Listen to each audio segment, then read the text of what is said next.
Fala, amadinhos. Depois que eu falei do amor cristão, agora eu vou falar um pouco para vocês do amor ateu. Até porque hoje, por coincidência, 3 assuntos diferentes convergiram para o mesmo tema, tá? É engraçado, né? Como às vezes o destino parece que converge alguns assuntos, aí parece que é para você falar desse assunto, né? Então vamos lá. Uma vez no meu grupo, quando eu tinha um grupo de WhatsApp, aliás, eu não tenho grupo mais de analisando as escrituras, tá, pessoal? Eu falo 500 vezes e todo dia tem gente pedindo para entrar num grupo que não tem no WhatsApp. Mas enfim, uma vez no grupo de WhatsApp, eu só vou situar a história para vocês, que eu não gosto de falar das coisas do grupo. Uma pessoa pediu para mim se ela podia compartilhar uma vaquinha para uma criança parente dela que estava precisando de uma cirurgia, e essa cirurgia tinha um custo. Eu falei, claro que pode, compartilhamos no grupo. Eu mesmo fiz um Pix, né, para ajudar a incentivar outras pessoas a participarem, e beleza. Depois de uma semana, essa pessoa veio no meu privado e falou assim, nossa, Ronaldo, eu estou surpresa, porque eu tenho um grupo de WhatsApp, que é da igreja, né, da igreja que a gente frequenta, e tem a maioria familiares meus, tem parentes, tem tio, tem cunhado, tem primo. Ela falou, do grupo da igreja ninguém colaborou, ninguém. E não são pessoas pobres ou que passam dificuldade, são pessoas até que têm condições de colaborar, nem que seja com 10 reais, 20, ninguém colaborou. Já no seu grupo, que tem uma maioria de ateus e agnósticos e alguns judeus, há muitos colaboraram. Foi graças ao seu grupo que a gente vai conseguir inteirar para fazer a cirurgia. Então você vê que curioso, né? As pessoas que estão naquele ambiente pregando amor, amor, Jesus, que Jesus é só o amor, que o Deus do Novo Testamento é o Deus do amor, elas não colaboraram com nada. Já as pessoas que não têm essas crenças religiosas, eu coloco os judeus no grupo porque os judeus também são mais racionalistas, tá? Colaboraram. Vocês sabem por quê, pessoal? Porque, como eu falei já aqui no vídeo do canal para vocês, o amor, ele é um sentimento que ele requer o mínimo de empatia. Se você não tem empatia pelo próximo, você não tem amor. A verdade é essa, que nem nesse caso. Se a pessoa não consegue ter empatia por uma criança que pode morrer porque não tem condição de fazer uma cirurgia, então essa pessoa não tem amor. Ela pode até dizer que tem, fingir que tem, mas na verdade não tem. E eu vejo isso muito comum, esse comportamento de falso amor, mais entre religiosos, que dizem que tem amor, mas na prática não fazem nada. Eu lembro até uma vez de um rabino que eu vi no YouTube, que ele estava explicando uma vez que o judaísmo é ação. Então ele falou assim, tem uma diferença muito grande entre intenção e ação. Se eu chegar, por exemplo, numa sala de aula, de qualquer lugar que seja, e eu falar assim, quem aqui é a favor de se fazer caridade? Todo mundo vai levantar a mão. Agora, se eu perguntar para essas pessoas, quem é que faz caridade? Você já não vai ver tantas mãos. Então ele falou que o judaísmo entende que a ação é mais importante do que a intenção. É que nem aquele ditado que a gente tem aqui no Brasil, né? De boas intenções e o inferno está cheio, né? Porque não adianta você ter boa intenção, ser a favor de ajudar o próximo, de fazer caridade, e na prática não quer fazer nada por ninguém. Isso, inclusive, também está em Tiago, né? Uma das epístolas que eu acho mais sóbrias do Novo Testamento. Ele fala assim, aquele que sabe fazer o bem e não faz, comete pecado. Então, o que Tiago está falando? Não adianta você ter intenção de fazer o bem se na prática você não faz. Aí é quando eu postei aquele último vídeo, né, sobre o amor cristão, alguns membros falaram que eu estava generalizando, né, com relação aos cristãos, que não são todos cristãos que não têm esse amor, né? Muitos cristãos têm. Aí tem 2 pontos que eu queria pincelar sobre esse comentário. Primeiro, que nem eu mostrei para vocês nesse pequeno exemplozinho, né, que é só uma fraçãozinha desse universo todo, mas na prática eu já tive vários outros exemplos disso. Que nem, por exemplo, quando eu era andarilho. Os andarilhos, eles têm um ditado entre eles, que eles falam, a gente nunca pede em igrejas, porque era o único lugar que você não conseguia nada, nem um pão velho para comer, é igreja. Sabiam disso? Porque é mais fácil você conseguir um pão velho para comer, uma ajuda para se alimentar num bar, do que numa igreja. Se você chegar no bar, o dono do bar nem que for uma daquela linguiça frita, uma coxinha, ele te dá. A igreja você não consegue nada. Eu sei que uma época eu fui convidado para ir para a Universal, por uma amiga muito querida. Eu cheguei a frequentar uma semana a Universal. Eu já contei essa história nos grupos. Não sei se eu já contei em vídeo para vocês. Que tinha um garoto que era do litoral, que ele veio fugido para São Paulo, porque o pai dele era muito violento. E ele estava morando nas ruas aqui em São Paulo. Aí ele frequentava a igreja. Aí um dia foi lá um vendedor vendendo cachorro-quente, né, na frente da igreja. Os irmãos foram tudo lá comprar cachorro-quente. E esse garoto não tinha dinheiro para comprar. E nem eu na época que eu estava desempregado. Aí ele começou a pedir para os irmãos, né, se eles podiam pagar um cachorro-quente para ele. Nenhum de todos aqueles membros da igreja pagaram um cachorro-quente para ele. Porque essas igrejas não ensinam a importância da caridade, como Jesus falou, fizeste aos pequeninos, a mim fizeste. Isso eles não pregam.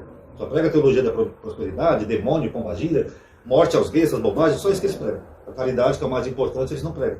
Então aquele garoto acabou ficando com fome aquele dia. Eu lembro que ele chegou com um dos obreiros da igreja e pediu para ele, moço, o senhor pode pagar um cachorro-quente para mim? Aí o obreiro falou assim para ele, eu vou ler uma palavra aqui para você, ó. Nem só de pão vive o homem, mas sim da palavra de Deus. Ele pega uma palavra, que ali no contexto é a tentação de Cristo, quando o diabo está tentando Jesus para negar um pão para uma pessoa. Só que ele ignora que quando as pessoas tiveram fome na época de Jesus, segundo os evangelhos, Jesus multiplicou os pães e peixes 2 vezes para alimentar as pessoas. Isso eles não pregam. Então, eu acho até engraçado, né? Depois quando eu falo, as pessoas falam que eu estou generalizando. Mas a resposta que eu dei para esses comentários, ela vai convergir com o vídeo que eu postei hoje aqui na aba comunidade. É do canal do Rogaciano. E eu não sei de que canal que ele pegou um corte de uma live, ele fez um corte do bate-boca que teve entre um cristão que é homofóbico. Inclusive esse rapaz, ele é conhecido de alguns canais aí como Arena Apologética. E parece que ele está envolvido até em processo de racismo, viu? É um negócio pesado aí por trás, viu? Que eu fiquei assuntando por aí. Mas enfim, isso não vem ao caso. O caso é que eles estavam discutindo sobre homofobia com alguns ateus. É engraçado, né? Que os ateus agnósticos, eles são mais racionais, né? Eles não têm essa neura toda, né? Com a sexualidade alheia, né? Já observaram isso? E no meio da discussão, ele fez um comentário que eu achei muito interessante. Ele falou assim: você acha que uma pessoa que tem uma amiga lésbica é homofóbico? Se eu tivesse nesse debate, eu ia falar para ele: acho. Porque ter um amigo lésbico ou um amigo gay não faz de você menos homofóbico. Ao contrário, aquilo ali é só um chaveirinho que a pessoa está usando para fingir que não é homofóbico. Porque a homofobia é você ter ódio e desprezo por algo. No caso dos gays, o pastor que fica falando o tempo todo que é abominável, que é um pecado e que vai para o inferno, não adianta ele ter um amigo gay. Ele está fazendo aquele amigo gay ficar deprimido, se sentir horrível, se sentir mal, se sentir uma aberração. Vai fazer aquele amigo ficar com aquela neura de que tem uma divindade lá em cima que odeia ele e não vê a hora dele morrer para mandar para um suposto inferno só porque ele tem uma sexualidade diferente. Então sim, a pessoa é homofóbica mesmo tendo um amigo gay. Inclusive o Érico, quando estava no meu grupo, ele falava isso: não, Reinaldo, eu tenho amigos que são gays. Ele continua sendo homofóbico, você faz eles se sentirem maus, horríveis. Vocês sabiam que o Brasil é um dos países que mais mata pessoas LGBT e gays?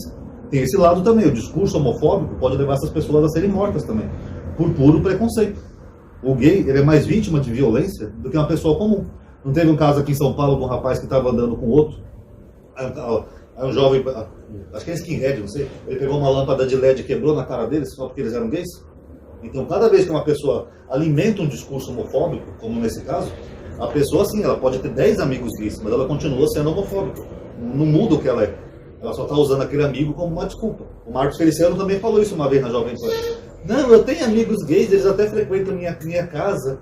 Só que no público ele fica lá detonando essas pessoas. Primeiro fazendo elas se sentirem péssimas emocionalmente, psicologicamente, até porque a homossexualidade é biológica. Eu já tenho vídeos aqui que eu já falei sobre isso, tá? A homossexualidade é biológica. Então ele fica fazendo essas pessoas se sentirem mal, deprimidas, péssimas, às vezes até se privando de viver sua vida sexual por causa de neuras. E, ao mesmo tempo, ele coloca esses mesmos amigos dele em risco. Porque quando ele alimenta esse discurso, ele não sabe se amanhã ou depois o amigo dele pode ir num bar, tomar um cafezinho e chegar alguém e dar um tiro nele. Então essas pessoas continuam sendo homofóbicas. Só fazer um PS aqui antes que eu esqueça. Eu tenho uma playlist aqui no canal chamada Homossexualidade e a Bíblia, tá? A Bíblia não condena a homossexualidade, tá? Antes de vierem falar besteira ou comentar, veja aqui a playlist, tá? E aí converge para esse outro assunto que eu falei para vocês, que eu respondi para esse rapaz aqui que comentou no vídeo assim, que ele falou que nem todos os cristãos eram igual. Eu perguntei para ele: tem cristãos que não são homofóbicos? Porque quase todas as vertentes cristãs são homofóbicas. Eles falam que a homossexualidade é pecado. Desde o católico tradicional, aos protestantes, aos evangélicos, adventistas, batistas, até segmentos que não são bem cristãos, mas seguem o Novo Testamento, como o Espiritismo. Todos dizem que a homossexualidade é pecado. Não está na Bíblia. A Bíblia não diz isso, tá? Eu tenho a playlist aqui, homossexualidade na Bíblia. Veja os vídeos antes de vierem citar versículos. Mas todos eles dizem isso. Do católico, ao cara da Universal, ao cara da Batista, da Adventista, da congregação. Porque se a maioria da igreja cristã, quase de todas as igrejas, entendem que a homossexualidade é pecado, mesmo não estando na Bíblia, e eles rejeitam qualquer contra-argumento de pessoas que fazem uma exegese dos textos, que nem eu, o Shaul Ben-Sion, que é um grande hebraísta, e tantos outros aí que entendem do hebraico, então, na verdade, eles estão imputando a Deus e a Bíblia um pecado que Deus não colocou. Isso aí é o quê? É homofobia. Então, o que eles fazem? Eles fazem uma pressão toda num grupo que, primeiro, é uma minoria. O homossexual sempre teve no planeta, desde o Homo sapiens, tá? E sempre foi uma minoria. E mesmo assim, eles fazem toda essa pressão para fazer essa minoria se sentir mal. Aí a pessoa fica deprimida, a pessoa pensa em se matar, se a pessoa se relaciona com alguém, ela não se aceita. Eu sei que eu já vi casos assim. Teve até um caso que teve aqui em São Paulo com um serial killer, que o cara era homossexual, aí cada vez que ele saía com algum rapaz, ele matava o rapaz, porque ele não se aceitava como homossexual. Por quê? Porque essa pressão psicológica é tão grande Que ele saía com alguém, depois ele matava e ficava gritando, eu não sou gay, eu não sou gay. Parecia um tocador de piano lá. Deus tenha orgulho. É a mesma coisa, entendeu? Então, a partir do momento que todas as igrejas criaram um pecado que Deus não criou, então, desculpa, eu tenho o direito sim de generalizar, porque todas elas fazem essa pressão toda, esse auê todo, como se o Criador do universo estivesse preocupado com uma coisa tão boba. O cara cria sóis, universo, buraco negro, constelações, e ele está preocupado com sexualidade. Filho, na natureza tem vários animais que têm comportamento homossexual, eu já falei aqui no canal. Olha a girafa, 80% das girafas tem um comportamento homossexual. Por que Deus não se preocupa com as girafas, então? Os leões. Leão tem um monte de leão homossexual, sabiam disso? Por que Deus não se preocupa, então, com isso? Porque para Deus não importa, isso é natureza, isso é biologia. Se existe um Deus, ele está pouco se lixando para isso. Agora, essas pessoas, todas elas, de todas as vertentes, criaram essa neura toda que leva as pessoas à depressão, à tristeza, à morte, ou a serem vítimas de violência de homofóbicos. A verdade é essa. É que nem eu falei naquele vídeo para vocês, daqui a uns 100 anos, os cristãos daqui a 100 anos vão olhar para os cristãos de hoje e vão dizer o mesmo que eles dizem dos cristãos do passado. Eles não eram cristãos de verdade, sendo que nós vemos que, em grande maioria, todos são iguais. Nesse sentido são, tá? Então, desculpe, é que nem eu falei, no século atrás eles perseguiam os negros. O alvo da vez agora é os homossexuais. No futuro eles vão ter um outro alvo, eles vão ser mais tolerantes com homossexuais, mas eles vão falar que esses cristãos de hoje não eram cristãos de verdade. A verdade é essa. E para finalizar, eu acho engraçado, né, que esse grupo de ateus, agnósticos, eu coloco os judeus no meio também, eles sim vão ter uma capacidade muito grande de demonstrar amor e carinho, independente de crença. Que nem, por exemplo, no meu grupo. No meu grupo nós temos pessoas que somos de estados diferentes do Brasil, nós não nos conhecemos, eu só conheci algumas pessoas aqui de São Paulo e 3 do Nordeste que vieram aqui em São Paulo passear e vieram me visitar, mas a maioria nós não nos conhecemos pessoalmente. E mesmo assim nós temos a capacidade de nos amar, ter empatia, ter carinho, ter preocupação, ter respeito. Poxa, o Ronaldo não está bem, deixa eu mandar uma mensagem para ele, ver se está tudo bem com ele. Ah, fulano saiu do grupo, deixa eu ver se está tudo bem com ele, que eu fiquei preocupado. Isso é empatia, isso é um tipo de amor e carinho, isso é independente de crença. São pessoas que estão em lugares completamente diferentes do Brasil, que nunca se viram pessoalmente, mas têm a capacidade de sentir carinho, empatia e até generosidade uns para com os outros. Então eu fico me perguntando, precisou de alguma coisa mística para fazer essas pessoas terem empatia? Não, pessoal. E um detalhe, não precisou de nenhuma força mística, de nenhum Espírito Santo, de nenhum Jesus, de nenhuma divindade, não precisa de nada disso. São pessoas que têm empatia, são pessoas que têm afinidades, e essas pessoas têm a capacidade de demonstrar carinho como seres humanos. Então é bem diferente quando você atinge um grau de racionalidade, você consegue sim, de certa forma, trabalhar um pouco mais a sua empatia, o seu lado humano. Enquanto que outras pessoas que dizem que pregam o Deus do amor, vocês viram aí todos esses exemplos. Onde está a empatia deles por essas pessoas? Complicado, né, pessoal? Tá aí. Quem gostou, dá um like no vídeo, isso vai ajudar a aumentar a atividade e o alcance, tá? Espero que tenham gostado. Obrigado por terem assistido. Paz a todos.